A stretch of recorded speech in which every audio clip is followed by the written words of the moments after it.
સુરત શહેરના ભટાર રોડ સ્થિત શ્રીરામ મંદિર એસી હોલ ખાતે 4 જૂનથી 11 જૂન 2026 દરમિયાન ભવ્ય શ્રીમદ ભાગવત સપ્તાહ અને શ્રીમદ ભાગવત કથા મહોત્સવનું આયોજન કરવામાં આવ્યું છે। આ ધાર્મિક મહોત્સવનું આયોજન અવધૂત દત્ત પીઠમ મૈસૂર સાથે સંકળાયેલા શ્રદ્ધાળુઓ તેમજ પૂજ્ય શ્રી ગણપતિ સચ્ચિદાનંદ સ્વામીજીના ભક્તો દ્વારા કરવામાં આવી રહ્યું છે।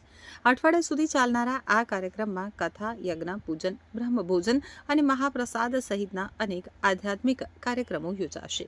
આયોજન દરમિયાન અવધૂત દત્ત પીઠમ મૈસૂરના પીઠાધિપતિ પૂજ્ય શ્રી શ્રી ગણપતિ સચ્ચિદાનંદ સ્વામીજીના ઉત્તરાધિકારી અને પટ્ટ શિષ્ય પૂજ્ય શ્રી શ્રી દત્ત વિજયાનંદ તીર્થ સ્વામીજી દરરોજ સાંજે 4:30 વાગ્યાથી 8 વાગ્યા સુધી હિન્દી ભાષામાં શ્રીમદ ભાગવત કથાનું રસપાન કરાવશે।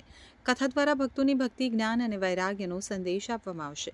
આયોજન સમિતિના જણાવ્યા મુજબ જ 4 જૂનના રોજ સવારે આયોજન સમિતિના જણાવ્યા મુજબ 4 જૂનના રોજ સવારે ભવ્ય પોથી અને કલશ યાત્રા સાથે સપ્તાહનો પ્રારંભ થશે। ત્યારબાદ ગણપતિ પૂજન, કલશ સ્થાપના, ગૌ પૂજન અને વિવિધ વૈદિક વિધિઓ સંપન્ન કરવામાં આવશે। પ્રથમ દિવસે ભગવતના પ્રથમ, દ્વિતીય અને તૃતીય સ્કંધનું વર્ણન કરવામાં આવશે।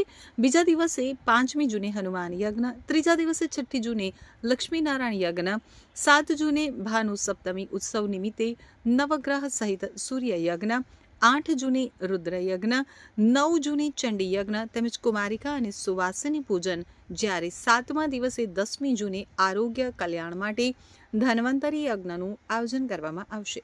આ જ દિવસે ભાગવત સપ્તાહનું મંગલ સમાપન પણ કરવામાં આવશે।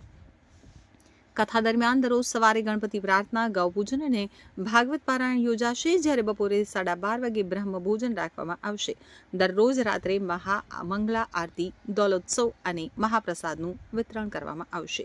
8મા દિવસે 11 જૂને શાંતિ યજ્ઞ, મહાપૂર્ણાહુતિ, મહામંગળ આરતી અને દીક્ષા વિસર્જન સાથે સમગ્ર સપ્તાહના કાર્યક્રમનું સમાપન થશે। આયોજન સમિતિમાં સામેલ વાસુદેવભાઈ ગોપલાની, પંકજભાઈ રાણા, દેવેશભાઈ ભરૂચા, નીતિનભાઈ ભરૂચા, ઉમેશભાઈ શેઠના, ગૌરવભાઈ અમીન, કામિનભાઈ બોડીવાલા, બિપિનભાઈ રાણા, કિરણભાઈ બોડીવાલા અને ઘનશ્યામભાઈ ખટ્ટરે જણાવ્યું હતું કે શ્રીમદ ભાગવત કથાના શ્રવણથી મનને શાંતિ મળે છે, પરિવારનું કલ્યાણ થાય છે, રોગ અને દુઃખોમાંથી મુક્તિ મળે છે તેમજ આધ્યાત્મિક પ્રગતિને પ્રોત્સાહન મળે છે। ધર્મપ્રેમી શ્રદ્ધાળુઓને મોટી સંખ્યામાં ઉપસ્થિત રહી કથા અને વિવિધ ધાર્મિક વિધિઓનો લાભ લેવા અપીલ કરવામાં આવી છે।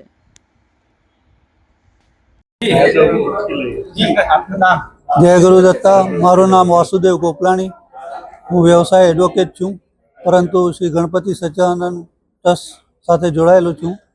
આ ટ્રસ્ટના મૂળ પ્રેરણાના સ્ત્રોત શ્રી ગણપતિ સચ્ચિદાનંદ સ્વામીજી હતા અને છે આજે પણ। એમણે સુરતમાં દત્તાત્રેયનું મંદિર 1990માં બાંધેલું, ત્યારથી તેઓ અવિરત ભક્તિના અને જ્ઞાનની ધારા સાથે સુરત આવતા હોય છે। હમણાં એમના ઉત્તરાધિકારી શ્રી દત્ત વિજયાનંદ તીર્થ સ્વામીજી કે જેઓ પણ જ્ઞાની અને ભાગવતના અને તમામ ધર્મોના શાસ્ત્રોના જાણકાર છે, તેઓ સપ્તાહ કરવા સુરત આવી રહ્યા છે। આ સપ્તાહ તારીખ 4 જૂનથી 11 જૂન સુધી ચાલશે અને ભટાર રોડ પર આવેલ રામ મંદિર એસી હોલમાં આ સપ્તાહ ચાલશે। સવારે પણ પૂજાઓ ચાલશે અને તમામ પ્રકારની પૂજાઓ આખો દિવસ ચાલશે અને 4 થી 8 સપ્તાહ ચાલશે। શ્રી ગણપતિ સચ્ચિદાનંદ સ્વામીજી પોતે સંગીતના જાણકાર છે અને રોગ નિવારણ માટે તેઓ સંગીત વગાડતા હોય છે। તેઓએ અત્યાર સુધી 150 ઉપર કોન્સર્ટ કરી છે અને PhDની ડિગ્રી પણ તેઓએ હાંસલ કરી છે। નાથ ચિકિત્સા એને નામ આપેલું છે। શ્રી ગણપતિ સચ્ચિદાનંદ સ્વામીજીના આખા વર્લ્ડમાં 108 આશ્રમો છે અને જુદા જુદા દેશોના જુદા જુદા શહેરોમાં તેમના આશ્રમો છે। શ્રી ગણપતિ સચ્ચિદાનંદ સ્વામીજીને 16થી વધારે ગિનિસ બુક એવોર્ડ મળેલા છે। એ એવોર્ડ હનુમાન ચાલીસા અને ભાગવત પારાયણ એના ઉપર મળેલા છે। ભાગવત પારાયણ માટે કંઠસ્થ કરવા માટે તેઓ દરરોજ ક્લાસીસ ચલાવતા હોય છે અને એ ક્લાસીસના જે સ્ટુડન્ટ્સ હોય છે તે કંઠસ્થ કરીને એનું પારાયણ કરતા હોય છે। સુરતમાં પણ અહીંયા અમે ક્લાસ ચલાવીએ છીએ અમારા શિષ્ય અમારા સદગુરુદેવના શિષ્ય કાશ્મીરાબેન એ ક્લાસીસ ચલાવે છે ઓનલાઈન, અને એનો પણ તમામને લાભ આપે